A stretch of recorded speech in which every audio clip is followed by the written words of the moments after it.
É a pergunta, hein? Eu falava, pastor, domingo enfrentando esse frio danado, para o senhor perguntar uma coisa dessa. Você é filho de Deus? Você tem realmente essa alegria dessa criança que está realmente brincando aí com alegria, porque se sente filho de Deus.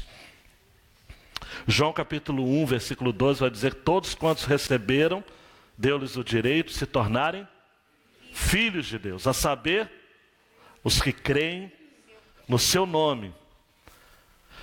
Mas a carta de João, a primeira carta, é uma carta de chamado, de responsabilidade. É um dos últimos documentos do Novo Testamento, escrito aproximadamente entre os anos 90 e 95 depois de Cristo.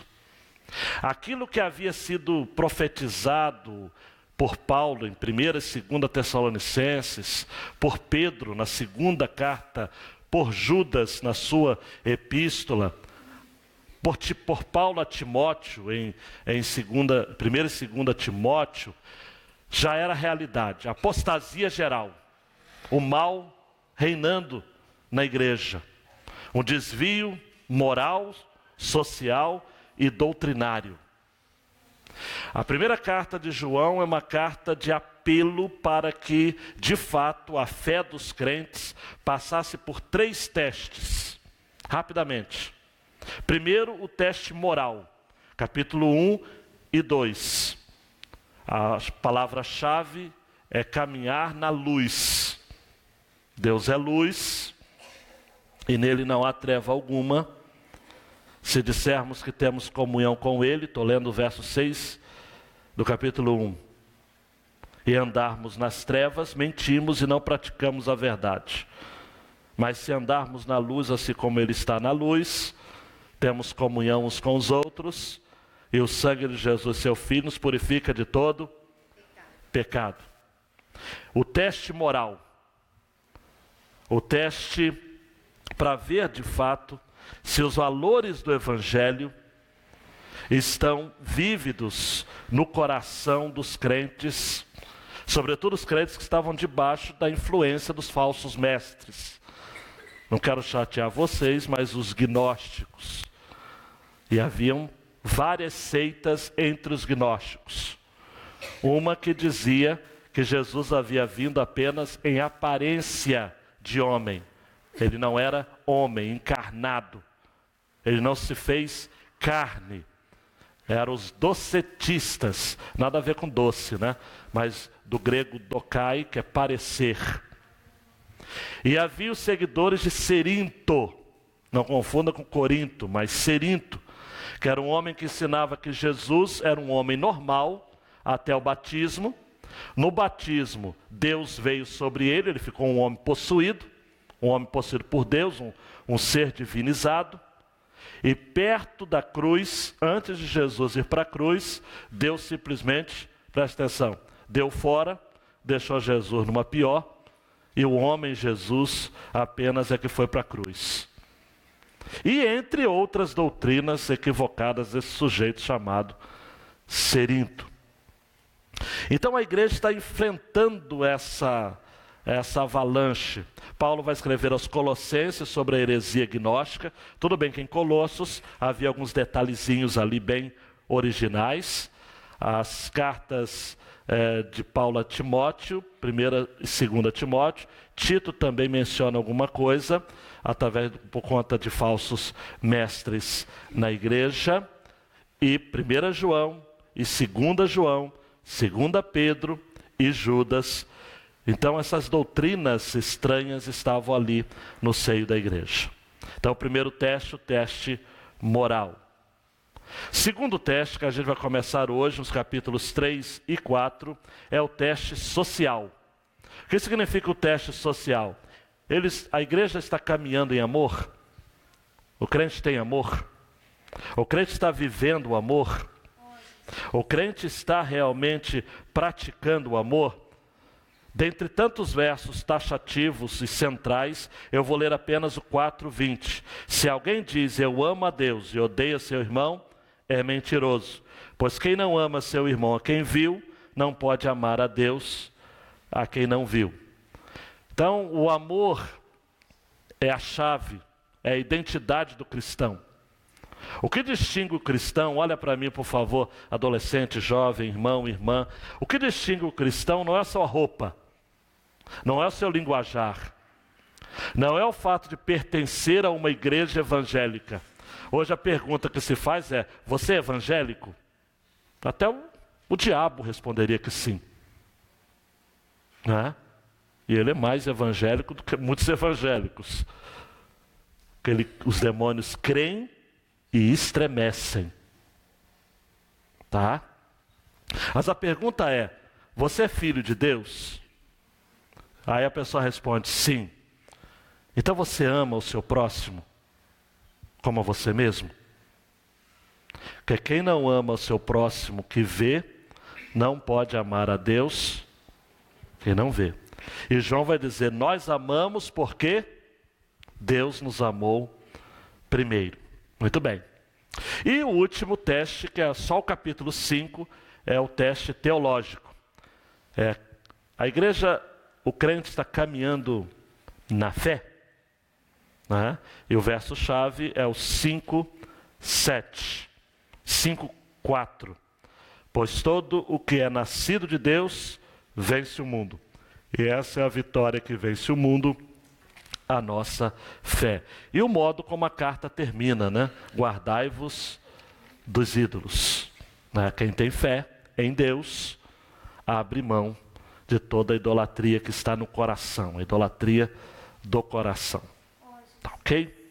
Então, falando sobre isso, nós vamos à nossa porção de hoje, 1 João 3, 1 a 10. Acompanhe comigo a leitura em sua Bíblia, em seu celular, mas vigia para você não se desviar absolutamente do foco da mensagem. Vede que grande amor o Pai nos tem concedido, o de sermos chamados filhos de Deus, o que realmente somos. Por isso o mundo não nos conhece, porque não o conheceu. Amados, somos filhos de Deus, e ainda não se manifestou o que havemos de ser, mas sabemos que quando Ele se manifestar, repita comigo: Ele se manifestar, seremos semelhantes a Ele, pois o veremos como Ele é. E todo que tem nele essa esperança, que esperança? Quando Ele se manifestar, purifica a si mesmo assim como Ele é puro. Todo que vive habitualmente em pecado, também vive em rebeldia contra a lei, pois o pecado é rebeldia contra a lei. E bem sabeis que Ele se manifestou. Agora repita comigo: Ele se manifestou. Para tirar os pecados, e não há pecado nele. Todo que permanece nele não vive pecando. Todo que vive pecando não o viu nem o conheceu. Filhinhos, ninguém vos engane. Quem pratica a justiça é justo, assim como ele é justo. Quem vive habitualmente no pecado é do diabo. É forte isso daqui, né? Quem vive habitualmente no pecado é do diabo, pois o diabo peca desde o princípio. Para isto o Filho de Deus se manifestou, para destruir as obras do diabo. Aquele que é nascido de Deus não peca habitualmente, pois a semente de Deus permanece nele. E ele não pode continuar no pecado porque é nascido de Deus. Os filhos de Deus e os filhos do diabo manifestam-se assim: quem não pratica a justiça não é de Deus, nem quem não ama seu irmão. Com a Bíblia aberta, ore mais uma vez, diga: Senhor, eu quero essa palavra no meu coração. Eu preciso dessa palavra no meu coração, por mais dura que seja.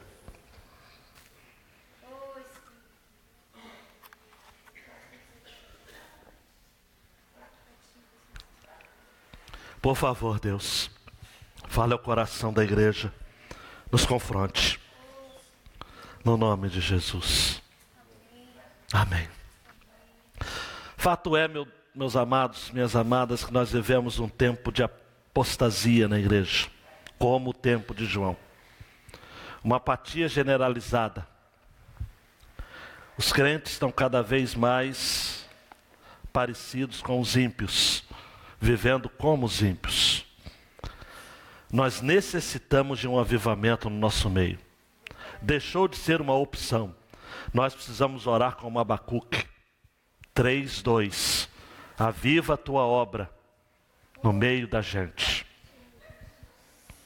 Esse teste, amados, a respeito do amor, que nós, uma vez que recebemos do Senhor, precisamos viver de modo tal, é o grande desafio da mensagem desta noite.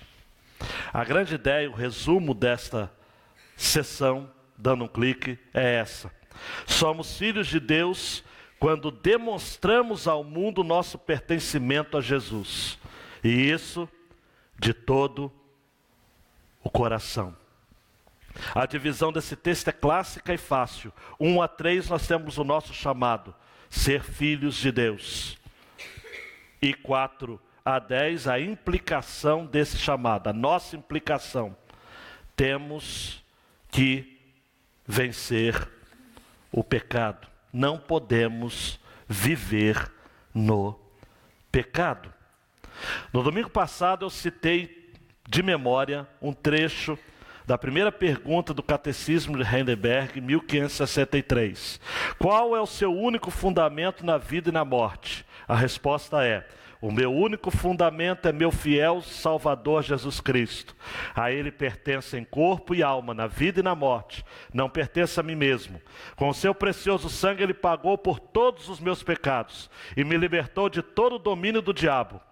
Agora Ele me protege de tal maneira que sem a vontade do meu Pai do céu não perderei nem um fio do cabelo.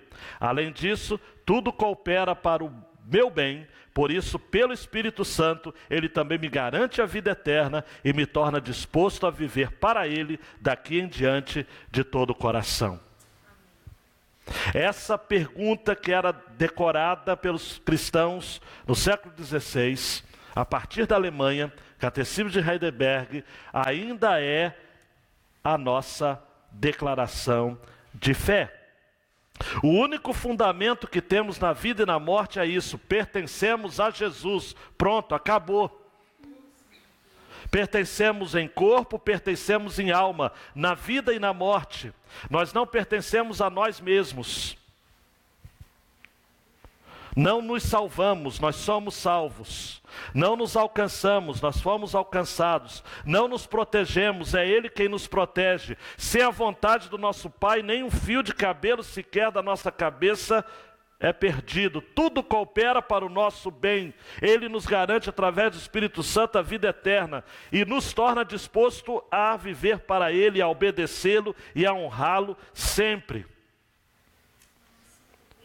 O Evangelho não diz respeito a você. O Evangelho diz respeito a Deus. É Ele que tem lhe mantido. Dando um clique em Mateus, o nosso chamado é sermos filhos de Deus. E os primeiros 3 versos, João nos encanta com algumas expressões lindíssimas. Vede que grande amor o Pai nos tem concedido, o de sermos chamados filhos de Deus, o que realmente somos.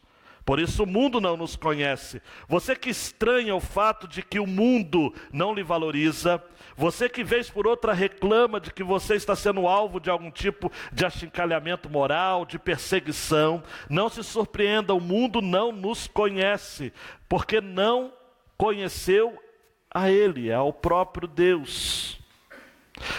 Somos filhos de Deus, mas ainda não nos é revelado tudo que haveremos de ser. Porque essa ideia de que quando Ele se manifestar é uma alusão à segunda vinda. Quando da segunda parte há a expressão que eu pedi para vocês repetirem, porque se manifestou, Ele está falando da sua obra aqui entre nós, neste tempo, em sua primeira vinda. João faz um argumento ao contrário daquilo que é lógico e cronológico. Ele fala primeiro do futuro para depois falar do presente. reflexos do passado. Ele se manifestou para nos resgatar, para nos tirar do pecado, para desfazer as obras do diabo. Primeiro, então, João fala do nosso potencial em Cristo. Somos filhos de Deus. E versículo 3, todo o que tem nele, nele quem? Em Jesus. Porque quando ele se manifestar, seremos semelhantes a ele. Quem tem nele, em Jesus, essa esperança, purifica a si mesmo, assim como ele é puro. Esse amor de Deus por nós, vede que grande amor. Esse tipo de amor inclui espanto, é uma exclamação genuína de perplexidade misturada com gratidão. Uma curiosidade no original, a palavra no original para grande aqui não é grande enquanto magnitude, é grande enquanto de tipo, de peculiaridade desse amor. Uma tradução literal seria: vede que tipo extraordinário esse amor do Pai nos tem concedido. Ou se você quer uma tradução assim ainda mais literal, seria: vede que amor extraterreno nos tem concedido o Pai. O de sermos chamados filhos de Deus. Vale a pena rememorar aquilo que eu já citei textualmente para vocês e de cabeça. Em João 1, 11 a 13, João o evangelista disse, que é o mesmo escritor desta carta: veio para o que era seu, os seus não receberam, mas a todos quantos receberam deles o poder, o direito de se tornarem filhos de Deus, a saber, aos que creem no seu nome, os quais não nasceram do sangue, nem da vontade da carne, nem da vontade do homem, mas de Deus. Paulo vai escrever aos Gálatas, amados, no capítulo 3, versículos 26 e 27, dizendo o seguinte: porque todos sois filhos de Deus pela fé em Cristo Jesus, porque todos quantos fostes batizados em Cristo, já vos revestistes de Cristo. Olhe para mim, uma vez que você foi alcançado pelo grande amor de Deus, o amor extraterreno, você se torna filho de Deus, você é declarado filho de Deus, e isso não vem por obra do sangue, não vem por obra da carne, nem vontade do homem, mas vem do próprio Deus, e você passa a ser revestido do próprio Cristo. E quando ele se manifestar, você não vai ser apenas parecido, mas você vai ser semelhante a ele, pois assim como você o vê ou o verá, você será. Extraordinário. Trata-se de uma filiação. Nós somos filhos do Deus dos deuses, do Rei dos reis, do Senhor dos senhores. A expressão filhos de Deus pode ser traduzida também perfeitamente como crianças nascidas de Deus. Não se trata de um título, é um fato. Tiago vai dizer em seu livro, no capítulo 1, versículo 18: segundo a sua vontade, ele nos gerou pela palavra da vida eterna, para que fôssemos como primícias das suas criaturas. Nós somos filhos de Deus por criação, nós somos filhos de Deus por adoção, e nós somos filhos de Deus por geração.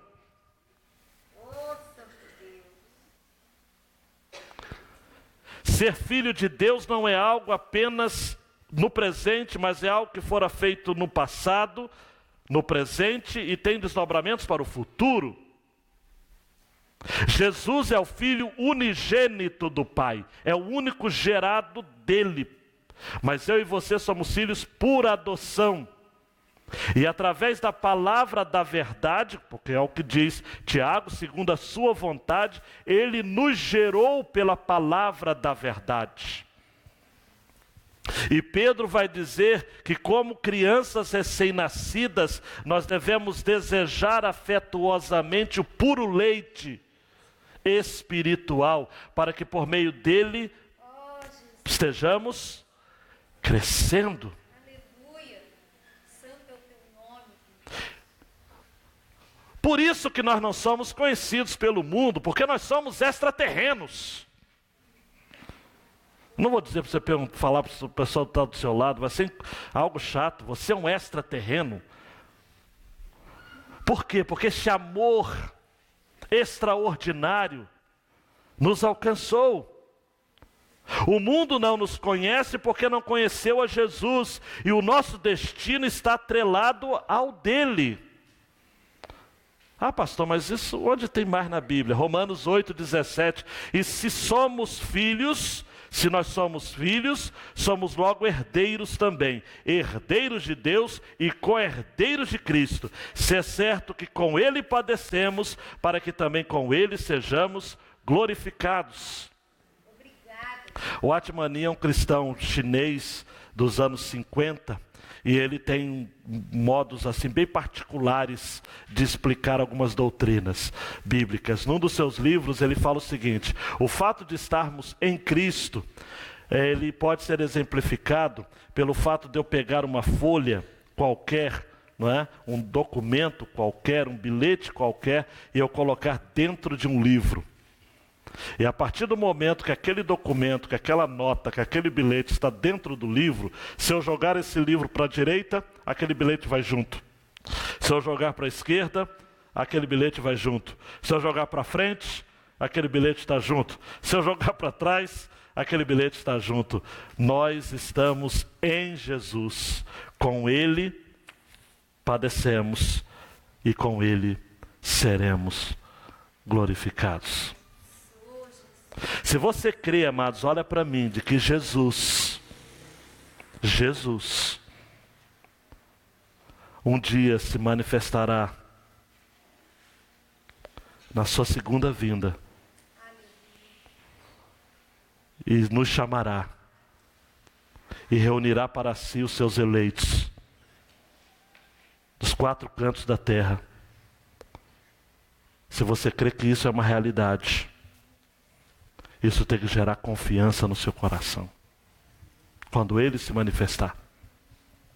Repare que João não falou se ele se manifestar, falou quando ele se manifestar. Quer ter essa certeza no coração? Quer ter? Filipenses 3, 20 a 21. Mas a nossa cidade está nos céus, de onde também esperamos o Salvador, o Senhor Jesus Cristo, que transformará o nosso corpo abatido para ser conforme o seu corpo glorioso, segundo o seu eficaz poder de sujeitar também a si todas as coisas. Deus transformará esse corpo abatido num corpo glorioso. Quem esteve na pregação de quinta-feira em Eclesiastes, viu que Eclesiastes 12 é uma metáfora do nosso corpo humano em processo de envelhecimento, e Salomão usa a figura de uma casa que começa a envelhecer. Paulo vai usar isso em 2 Coríntios, dizendo que quando a nossa casa terrestre se desfizer, o Senhor estará fazendo de nós uma nova morada, uma nova casa, uma casa celestial. Casa é corpo. Você que está com dor em tudo quanto é lugar do seu corpo, você que está abatido por questões que estão acontecendo no nosso país e no mundo, você que está vivendo aquilo que Paulo chama em Romanos 8,18, as aflições deste tempo presente, quando ele se manifestar, seremos semelhantes a ele, porque assim como ele é, o veremos. Aí se o câncer não sair de você, você vai sair do câncer. Aí, se o sofrimento que lhe assola neste corpo, porque o nosso corpo é estranho, né? Porque o nosso corpo é o seguinte: nós estamos envelhecendo, as coisas começam a não funcionar devidamente. Você vai para o médico para um exame de rotina, o médico começa a descobrir uma porção de coisa. Aí aquele que já não gosta de médico fala: tá vendo? Por isso que eu não vou. O médico só descobre coisa ruim, mas descobre que você tem coisa ruim. Talvez você seja uma encrenca. Ele só revela. Médico não inventa doença, até onde eu sei. Ele vê. Mas a palavra de Deus diz que nós podemos ter a esperança. Versículo 3. E todo que tem nele essa esperança purifica a si mesmo, assim como ele é puro. Amém. Amados, amadas, vamos nos purificar a cada dia de dentro para fora. No original, se purifica, está no tempo presente, que significa purifica-se constantemente. É algo que exige um esforço pessoal, com base no descanso da nossa esperança. É João 15:5. Eu sou a videira, vós sois as varas, quem está em mim e eu nele, esse dá muito fruto, porque sem mim nada podeis fazer. Se purifica a si mesmo, como ele é puro. Olhe para mim e diga: Senhor, me purifica. Me purifica. Nós cantávamos há algum tempo atrás, não é? Renova-me, Senhor Jesus. Já não quero ser igual, porque tudo que há dentro de mim necessita ser mudado, Senhor. Purifica-se a si mesmo. É a mesma expressão que o próprio João vai dizer no capítulo 1, quando ele vai dizer no versículo 9: se confessarmos os nossos pecados, ele é fiel e justo para nos perdoar os pecados e nos purificar de toda a injustiça. Por isso que isso leva ao segundo ponto da mensagem e do texto, que é a implicação de sermos filhos de Deus. É simplesmente não vivermos no pecado. Eu não sei como é que está a sua versão, porque algumas versões dizem assim: todo que vive na prática do pecado, ou todo que peca. O pecado aqui, amados, está sendo representado a nós como rebeldia, transgressão contra a lei de Deus. O pecado é rebeldia contra a lei. Não podemos viver habitualmente em pecado. E o pecado aqui se encontra num tempo verbal, que significa uma ação constante, consistente e compulsiva. Nós somos libertados do pecado habitual. Nós não temos mais o pecado, preste atenção, como desejo dominante de nossas vidas. Preste atenção, nós vamos passar por lapsos temporários, mas a nossa conversão precisa significar uma demarcação dramática, uma viravolta. Nós voltamos de uma vida que se movia para longe de Deus a uma vida que se aproxima de Deus. Nós não podemos mais viver, amados, habitualmente no pecado. Você consegue compreender isso? O pecado tem que ser um acidente, o pecado tem que ser uma exceção, o pecado tem que ser lapsos momentâneos da nossa vida. Nós não temos prazer no pecado, nós não temos mais o poder do pecado sobre nós, só temos a presença do pecado, porque ela só nos será possível sairmos da presença do pecado na glória. Pecado é uma ilegalidade, amados. Pecado é uma transgressão. O pecado não é uma falha. O pecado não é uma injustiça. O pecado é uma ativa rebelião contra a vontade de Deus, uma violação da sua santa lei. Para quem gosta de curiosidade textual, pecado aqui é anomia. Anomia. A é um prefixo que significa não, prefixo de negação. Nomia, nomos, é lei. Economia, lei. Nós não estamos... O que é o pecado? É negar, é estar contrário à lei de Deus. É dizer, Deus quer que eu viva assim, mas eu vou viver o contrário disso. Mas versículo 5 vai dizer: bem sabeis que ele quem? Jesus, se manifestou para tirar os pecados, e nele não há pecado. Os pecados, a palavra está no plural, não é o pecado. Os pecados são frutos, o pecado é a raiz. Jesus veio para nos libertar de nossos pecados, e essa é uma verdade bombástica. Augusto Nicodemos vai dizer de que esse tirar dos pecados não é apenas o pagamento da culpa do pecado, mas é a quebra do pecado sobre a nossa vida. Me permita citar outros textos bíblicos para completar essa ideia. Romanos 6,6. Sabendo isso, que o nosso homem velho foi com ele crucificado, para que o corpo do pecado seja desfeito, para que não sirvamos mais ao pecado. Eu já ilustrei para vocês o que é essa ideia do corpo do pecado. Você se lembra? É bom lembrar, né? Uma das práticas de tortura e execução no mundo antigo era colocar cadáveres nas costas dos prisioneiros. É isso mesmo. Com o tempo, um cadáver atrás das suas costas, eu não preciso ficar entrando em detalhes do que vai acontecer. Corpo do pecado, Paulo está tendo essa visão. Quando eu e você somos escravos do nosso pecado, é como se nós tivéssemos um homem morto atrás de nós. E nós vamos ser contaminados para a morte. E Paulo então vai dizer: sabendo isso, que o nosso homem velho foi com ele crucificado, para que o corpo do pecado fosse desfeito, para não servirmos mais ao pecado. Ainda no capítulo 6, versículos 11 e 12 de Romanos: assim também vós consideráveis como mortos para o pecado, mas vivos para Deus em Cristo Jesus nosso Senhor. Não reine, portanto, o pecado em vosso corpo mortal, para lhe obedecerdes em suas concupiscências. Em outras palavras, amados, eu não sei se você vai gostar disso. Você peca porque você quer. E porque você gosta. Ah, pastor, mas a minha natureza é pecaminosa. Sim.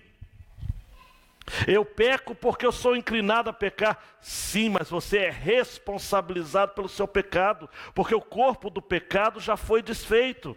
O pecado não pode mais reinar em você. Repito, você pode não. Você comete lapsos temporários. Porque se alguém está em Cristo, nova criatura é. Eu sei que eu estou transitando aqui numa linha muito fina de uma heresia que é até moderna, que é até atual entre nós, que é a ideia de que o crente não peca mais. Eu não estou dizendo que o crente não peca. Preste atenção. Eu estou dizendo que o crente não peca habitualmente. Não é o estilo de vida mais. Pecado não é um vacilo. Quanto mais constante. Jesus ele disse: do nosso interior fluirão rios de água viva. Então, à medida que você sentir sede de Deus, você vai ter automaticamente o Espírito Santo gerando vida dentro de você. João vai dizer na sua carta, preste atenção aqui, nessa mesma carta, só vire a página, capítulo 2, versículo 1. Meus filhinhos, eu vos escrevo estas coisas para que não pequeis, mas se alguém pecar, nós temos um advogado. Não dá, amados. Ele se manifestou para tirar os pecados. Ele tirou os pecados. Não há pecado nele. Todo que permanece nele, versículo 6, preste atenção, não vive pecando. Todo que vive pecando não viu, nem o conheceu. Filhinhos, olha o termo apaixonante aqui. Ninguém vos engane, quem pratica a justiça é justo, assim como ele é justo. Quem vive habitualmente no pecado é do diabo. É o versículo central aqui. Pois o diabo peca desde o princípio. Para isto o Filho de Deus se manifestou, para destruir as obras do diabo. O Filho de Deus se manifestou. É a primeira vez que João usa esse título, Filho de Deus, para destruir as obras do diabo. O verbo destruir aqui é desamarrar. Cristo na sua morte desamarrou os laços com os quais as obras do diabo se mantinham unidas. Com isso, Satanás não tem mais, amados, uma fronteira sólida em seus ataques contra os cristãos. Não dá. Quem peca é filho do diabo, diz o texto. Quem vive habitualmente no pecado é do diabo, pois o diabo peca desde o princípio. O Filho de Deus se manifestou para destruir as obras do diabo. Aquela bela frase do C.S. Lewis: Jesus Era filho de Deus que se tornou filho do homem, para que os filhos dos homens se tornassem filhos de Deus. Louis Pasteur, pai da microbiologia, disse acerca de Jesus, no século XIX: em nome da ciência eu proclamo a Jesus Cristo como Filho de Deus. Meu senso científico, que valoriza muito a relação entre causa e efeito, compromete-me a aceitá-lo como fato. Minha necessidade de adorar encontra nele a mais plena satisfação. E o interessante, amados, é que eu fiz questão de pesquisar como que Pasteur, por exemplo, num século de tanta ignorância, de tanta impiedade, de tanto ateísmo, conseguiu manter o seu testemunho cristão. E eu descobri um depoimento de um neto, de um neto do irmão do genro dele. Neto do irmão do genro dele. O nome dele é Maurice Valère Radot. Ele disse o seguinte, na biografia que ele fez de Louis Pasteur: uma fé absoluta em Deus e na eternidade, e a convicção de que o poder para o bem dado a nós neste mundo será continuado para além dele, foram sentimentos que permearam toda a sua vida. Pasteur. As virtudes do Evangelho estiveram sempre presentes nele, com o máximo de respeito para com a forma de religião que tinha sido dos seus antepassados. Ele recorreu simplesmente à religião naturalmente para ajuda espiritual nas suas últimas semanas de vida. Olhe para mim. Qual é o nosso único consolo na vida e na morte? Pertencemos a Jesus. Somos dele. E ele é nosso. Aquele que é nascido de Deus, versículo 9, não vive pecando, não peca habitualmente, pois a semente de Deus permanece nele. O que é semente de Deus, amados? Também há heresia nesse sentido. Não diz respeito à predestinação, só é predestinado que tem a semente de Deus. Não, não. Porque nós não somos predestinados por algo que existe em nós. A semente de Deus, amados, é a vida de Deus em nós. Através de Jesus, o seu Filho. E ele, diz o versículo 9, não pode continuar no pecado porque é nascido de Deus. Ainda nessa carta, João vai estar dizendo: quem é nascido de Deus, o maligno não toca. Amados, o diabo não pode tocar nem nos ossos daqueles que são de Deus. Você já deve ter ouvido histórias assim interessantes de pessoas que eram vizinhas de centros espíritas e que eram incomodadas muitas vezes, dizendo o seguinte: olha, quando você está aqui, o nosso trabalho não tem como funcionar. Quantas pessoas, amados, às vezes até com uma vida que não é nem tão assim 100%, mas citando o nome de Jesus, a autoridade do nome de Jesus pode expulsar demônios. Por quê? Porque há poder no nome de Jesus. E quem é semente de Deus, amados, é filho de Deus. E não tem prazer no pecado. Versículo 10. Os filhos de Deus e os filhos do diabo manifestam-se assim: quem não pratica a justiça não é de Deus, nem quem não ama seu irmão. Se você reparou na mensagem do domingo passado, é a mesma forma que termina a porção anterior, versículo 29 do capítulo 2. E sabeis que ele é justo, Jesus, sabeis que todo aquele que pratica a justiça é nascido de Deus.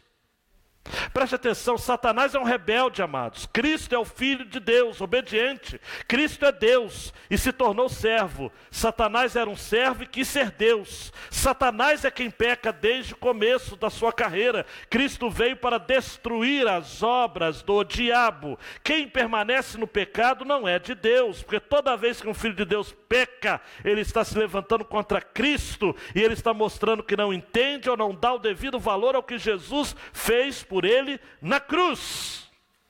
Agora tem que praticar justiça e tem que amar o seu irmão. Eu disse numa mensagem a um grupo de pastores esse mês, é o seguinte: dentro da igreja existe a igreja de Deus e a igreja do diabo. Um pastor esbugalhou um olho assim. Tem. Porque é claro, amados, versículo 10, os filhos de Deus e os filhos do diabo se manifestam assim, quem não pratica. Repita comigo, não pratica. Não é questão de fé, amados, de crer.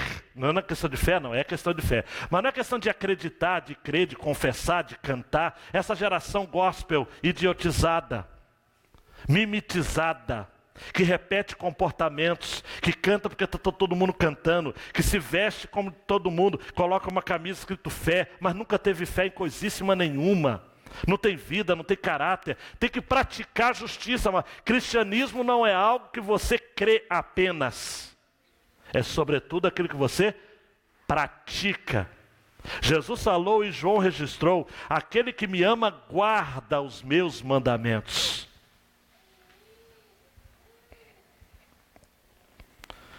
Para terminar, Augusto Nicodemos fala também o seguinte: durante os cultos em uma igreja local, todos parecem cristãos, assentados ouvindo a palavra, cantando e participando do culto. Mas é na conduta após o culto que se revela quais são os verdadeiros cristãos. Aqui, amados, está todo mundo crente. Uhul, sou de Deus. Mas olha para mim, adolescente, conduta na escola, em casa, jovem, irmão, irmã, conduta, prática da justiça e amor ao seu irmão. Nem todo mundo que ama é cristão, mas todo mundo que é cristão ama.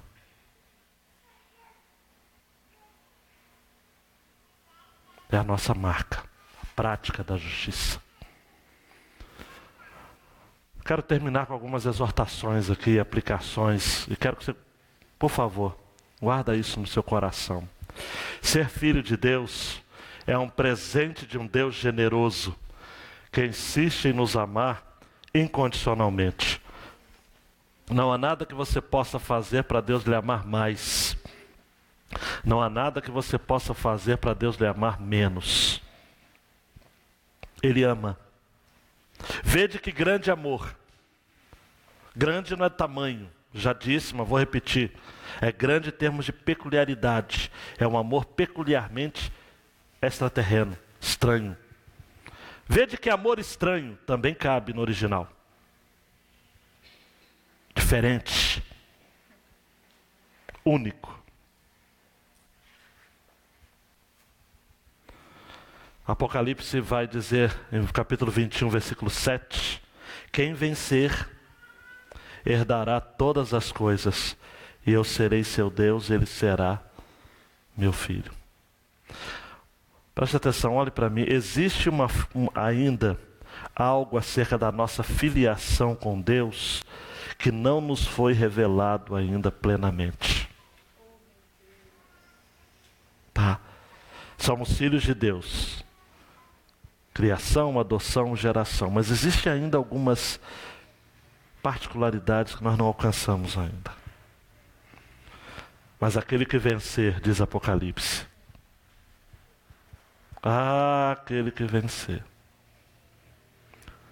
herdará todas as coisas, eu serei seu Deus. Ele será meu filho. Mais uma aplicação.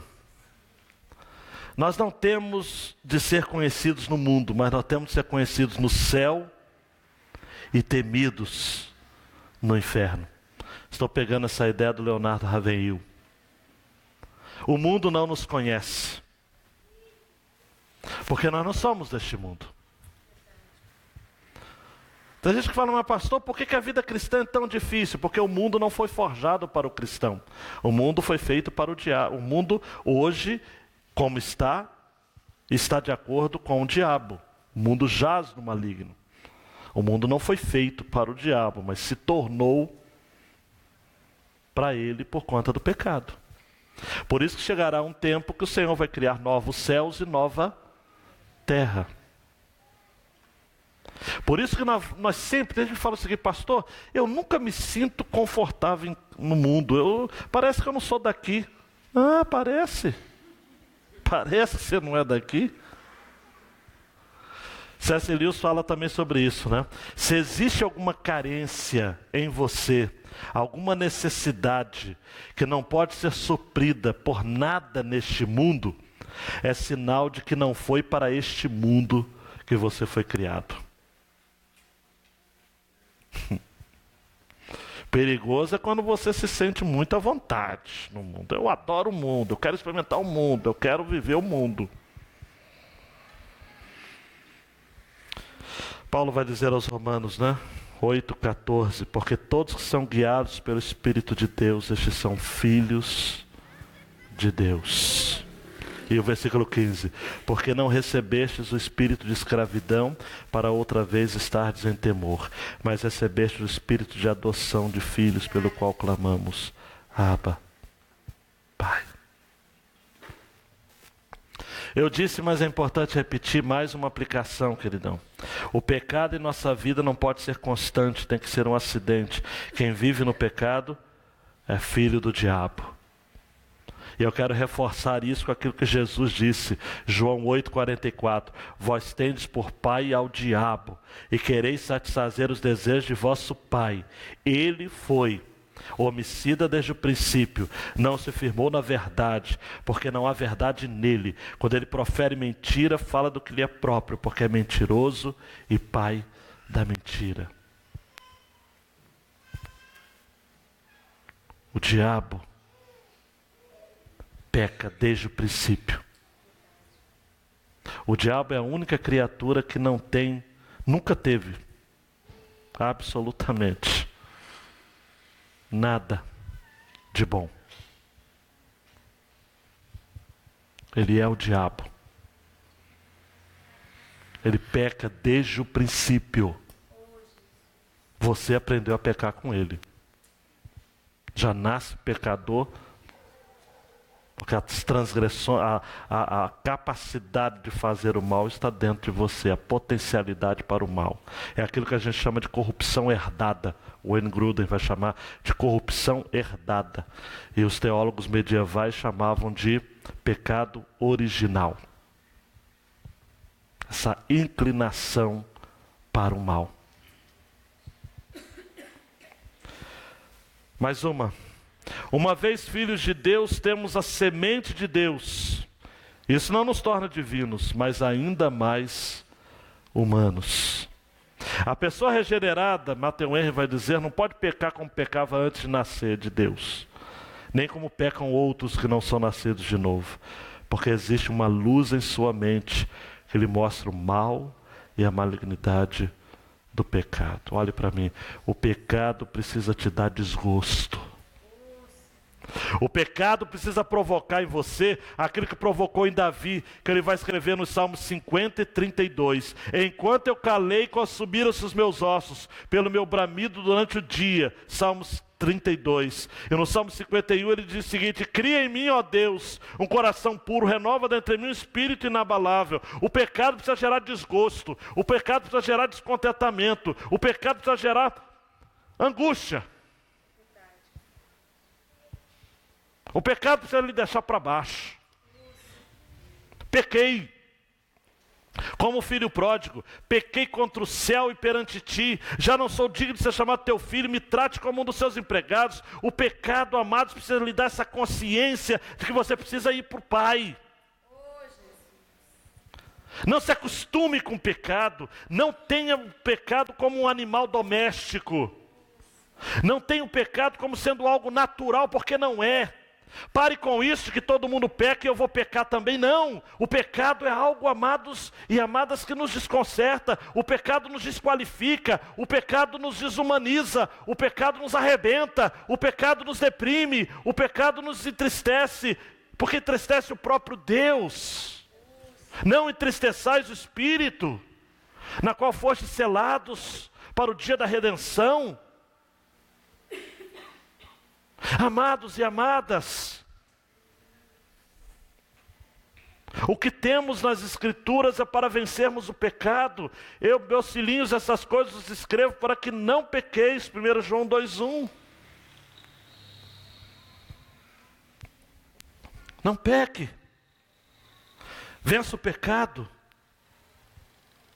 Hebreus capítulo 12, versículo 1. Pois que estamos rodeados de tão grande nuvem de testemunhas, nos desfazemos dos embaraços e corramos com perseverança a carreira que nos está, e o pecado que tão de perto nos rodeia. Corramos, versículo 2, com perseverança a carreira que nos está proposta. Versículo 2 agora. Olhando para Jesus, autor e consumador da nossa fé. Pastor, quantas vezes eu tenho que pedir perdão por meus pecados? Todos os dias.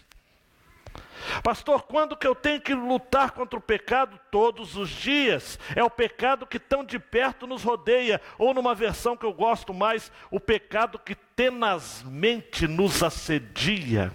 O pecado nunca vai deixar você em paz. Receba essa palavra. O pecado nunca vai deixar você em paz. O pecado nunca vai arredar do seu pé. Gênesis capítulo 4, acerca de Caim. O pecado jaz à sua porta, disse Deus a ele.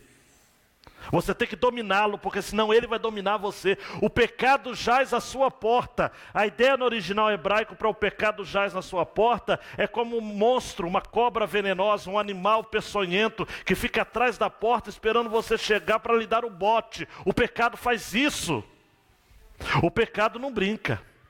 O pecado não alivia. O pecado lhe engole. Se você não dominar o pecado, ele domina você. Se você não vencer ele, ele vai vencer você inexoravelmente, inevitavelmente. Não tem como. Vencer o pecado só com Jesus. Ele veio, o Filho de Deus, veio para nos tirar os pecados. Se confessarmos, 1 João 9, vou repetir. Se confessarmos os nossos pecados, Ele é fiel e justo para nos perdoar os pecados e nos purificar de toda justiça. Última aplicação. A prática da justiça deve ser nosso estilo de vida. Nós não podemos celebrar o mal em nossas vidas, mas sempre devemos procurar fazer o bem. Oh, meu Deus! Nós temos, amados, que fazer o bem o tempo todo. Jesus vai dizer em Lucas 6,35: amai, pois, a vossos inimigos e fazei bem, e emprestai sem nada esperardes, e será grande o vosso galardão, e sereis filhos do Altíssimo, porque Ele é benigno até para com os ingratos e maus. Será grande o galardão e sereis filhos do Altíssimo, quando amar os inimigos, fazer bem e emprestar ainda a eles. O novo nascimento faz isso. João capítulo 3, versículo 3. Aquele que não nascer da água e no Espírito não pode herdar o reino de Deus. Olhe para mim, o novo nascimento significa que a natureza de Cristo passa a estar em você através da semente de Deus. Por isso que nascer de novo é nascer do alto. É ter nova natureza. 2 Coríntios 5, se não me engano 17, se alguém está em Cristo, nova criatura é. As coisas velhas se passaram, eis que tudo se fez novo. Se não houver nova natureza, se não houver novo nascimento, se a sua conversão não for de verdade, de fato, você não vai vencer o pecado e você vai ser sempre um filho do diabo. Porque nisso se distingue o filho de Deus e o filho do diabo. Quem não pratica a justiça não é de Deus, e quem não ama a seu irmão. Pode parecer duro, amados, pode parecer um discurso impopular, e o é. Mas quem não é filho de Deus é filho do diabo. Quem é filho de Deus vai para o céu, quem é filho do diabo vai para o inferno. Independente da quantidade de pecados que cometeram ao longo da vida, independente da classe de pecados que cometeram ao longo da vida, porque não é uma questão de prática de pecados, é uma questão de natureza pecaminosa. É fato. E isso vale para junior, para adolescente, para o bebezinho que está no seu colo. Ou no seu ventre. Isso choca. Quem não é filho de Deus é filho do diabo. Você conhece aquela historinha? Uma tartaruga e um escorpião. Conhece? Se encontraram à beira do rio. O escorpião vê aquela correnteza. Falou, como é que eu vou conseguir nadar isso tudo? Voltou-se para a tartaruga e falou, deixa-me atravessar esse rio nas tuas costas. A tartaruga falou, você está maluco? Você acha que eu sou trouxa? É só você subir nas minhas costas, você vai me picar. E eu vou me afogar. O escorpião disse, querida tartaruga, se eu picar você, você vai se afogar e eu também. Isso não tem lógica. A tartaruga pensou. Não tem sentido. Mas o escorpião, cuidado, hein? Você conhece a história? O escorpião sobe no casco da tartaruga, fica ali, só que no meio do rio, amados, o escorpião não aguentou. Deu uma impetuosa ferroada. Surpresa pelo ataque, a tartaruga olha e fala o seguinte, vem cá. Eu confiei em você. Você disse que não me picaria. Você disse que não tinha lógica, que você não era burro, você é uma tartaruga, você não iria me picar. Eu acreditei.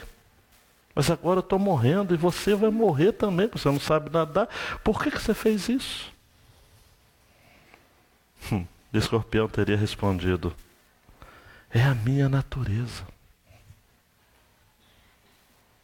É a minha natureza. Meu irmão, minha irmã, meu queridão, minha queridona, cara, se você não nascer de novo, você é filho do diabo. Vai estar na sua natureza ir para o inferno. Vai ser da sua natureza praticar o mal. Vai estar na sua natureza odiar o seu irmão. Agora, se você crê que Jesus se manifestou para tirar os pecados, se você crê que Ele se manifestou para destruir as obras do diabo no mundo e na sua vida, se você crê que você é nascido de Deus e por isso não pode pecar habitualmente, a boa notícia que eu tenho para lhe dizer é, agora você tem uma nova natureza.